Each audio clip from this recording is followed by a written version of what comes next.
What is a Durapack? Okay, Durapack is when we're combining our SLR with our BRG. Okay, so it'll go in this way. This will go in first.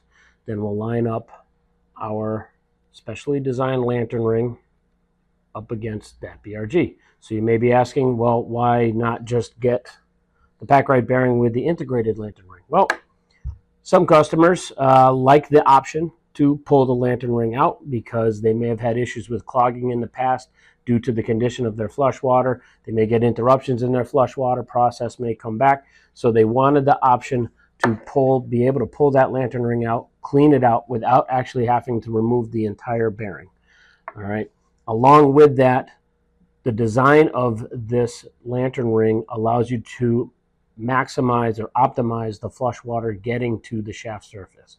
Okay, you notice it is a lot less restrictive than your standard lantern ring configuration, which this more or less mimics most standard lantern rings, whether it's made out of Teflon or any other type of metal, be it bronze or steel.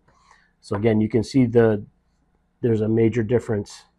Okay, so this is going to get that water to that shaft or that sleeve as fast as possible and minimize clogging.